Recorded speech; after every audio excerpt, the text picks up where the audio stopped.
Friends welcome to G Signal Media. నేను మీ GK రాజు. ఈరోజు చిన్న అప్డేట్ ఏంటంటే జూబ్లీహిల్స్ నియోజకవర్గంలో బైపోల్ ఎలక్షన్ జరుగుతుందండి ఇది.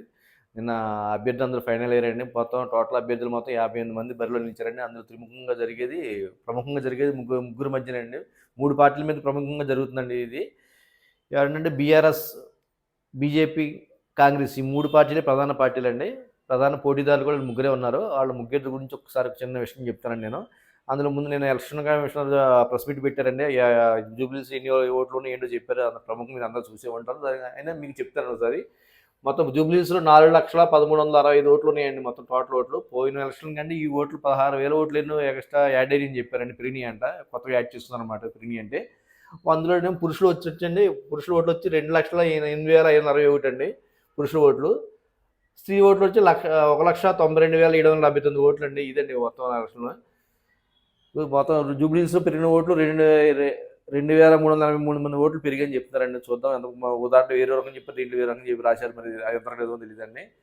టోటల్ ఎలక్షన్ మొత్తం అయితే 4,13,65 ఓట్లు అండి టోటల్ జూబ్లీహిల్స్లో వచ్చి ఓటింగ్ శాతం అండి. ఎంతమంది ఓట్లు వేస్తారని తర్వాత వాడు పర్సంటేజ్ బట్టి తెలుస్తుందండి. ప్రముఖంగా ఏంటంటే మనకి ఇందులో ప్రముఖంగా వచ్చేది ఏంటంటే 3 పార్టీల మధ్యనే ఉందండి. ముగ్గురు అభ్యర్థులు కూడా మీకు చూపిస్తాను. ముగ్గురు అభ్యర్థులు ఈయన సన్న ఓలాల ఇంటి పేరు వచ్చి వల్లాల నవీన్ యాదవ్ అండి. ఈయన లంకల దీపక్ రెడ్డి అండి. అందరూ తెలిసే ఉంటుంది. మాగంటి సునీతమ్మ గారండి. ఫస్ట్ మన మాగంటి గోపినాథ్ చనిపోయాక ఆవిడకి ఇచ్చిందండి బీఆర్ఎస్ పార్టీ. సానుభూతి ఎంతవరకు పనిచేస్తుందని చూడాలి మనం. ఎప్పుడు మాగంటి గోపినాథ్ గారు నాకు చాలా ఫస్ట్ నుంచి ఎమ్మెల్యే తెలుసండి నాకు. మామూలుగాను ఏంటంటే ఎప్పుడు వాళ్ళ కుటుంబ సభ్యుల్ని ఎప్పుడు కూడా పరిచయం చేయలేదు. మీడియా ముందు కానీ ఫోటోల ముందు కానీ ఎప్పుడు తీసుకురాలేదు. ఎవరేంటో మనకు తెలియదండి. మనం కొత్తగా ఏదో వాళ్ళ అబ్బాయి వచ్చి ఎలిగేషన్ కూడా చేశారు. అది ప్రైవేట్ విషయం కూడా మనకు సంబంధం లేదనుకో, వాళ్ళు చూసుకుంటారండి అది. ఈవిడ మాకంటే సునీతమ్మ గారు ఈవిడండి. ఈవిడ బీఆర్ఎస్ తరఫున నామినేషన్ చేశారు. ఈ లంకల దీపక్ రెడ్డి అండి. లాస్ట్ మూమెంట్లో 2 అనుకున్నారు కదండి. లాస్ట్ కంటే ఈయన ఫైనల్ చేశారు లంకల దీపక్ రెడ్డిని. అంతకుముందు ఈయన టీడీపీలో చాలా కాలం పనిచేశారండి. హైదరాబాద్ నియోజకవర్గంలో టీడీపీ తరఫున ఈయన లంకల దీపక్ రెడ్డి. మనం ప్రముఖంగా చెప్పుకునేది ఏంటంటే నవీన్ యాదవ్ అండి. ఈయన వల్లాల నవీన్ యాదవ్ మన తలసాని శ్రీనివాసరావు గారికి అన్నగారు గారు కూతుర్ని ఎవరిని ఇచ్చేట్టున్నారు ఈయనకి. ఆయన కూడా బంధువులండి. బీసీ సమాజం చెందిన వ్యక్తి అండి. యాదవ్ సమాజ వర్గం అనమాట.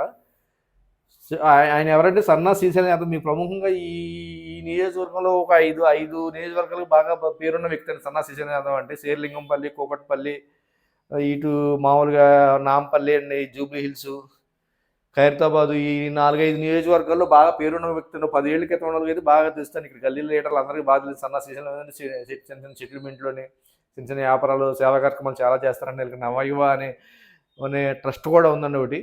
దాదాపు సేవా కార్యక్రమాలు కూడా చాలా చేస్తారండి. అందులో చిన్న కుమారుడు అయిన వెంకట యాదవ్, నవీన్ యాదవ్ ఇద్దరు అండి. చిన్నోడు నవీన్ యాదవ్ అండి. నవీన్ యాదవ్ అనమాట చిన్నోడు. ఈయనకి ఇచ్చారు సీటు, ఫైనల్ చేశారు సీటు.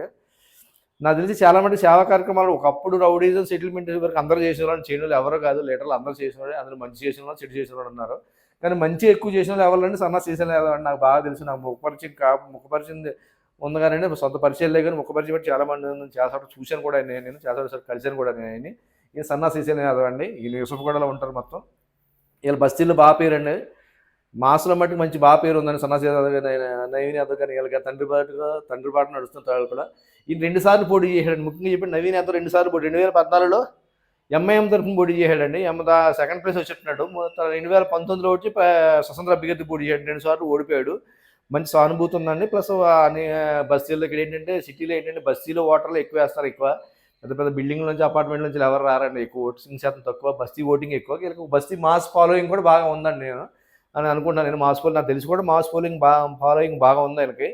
మరి ఆ మాసే ఓట్లు పడాలి. మరి ఎంతవరకు అనేది చూడాలి. మరి రేవంత్ రెడ్డి గారు గట్టెక్కిస్తారు, ఎవరు గట్టెక్కిస్తారని తెలియదు. మరి కాంగ్రెస్ పార్టీ కూడా మంచి మంచి వ్యూహాలు రచించింది. ఎంతవరకు అనేది చూద్దామండి.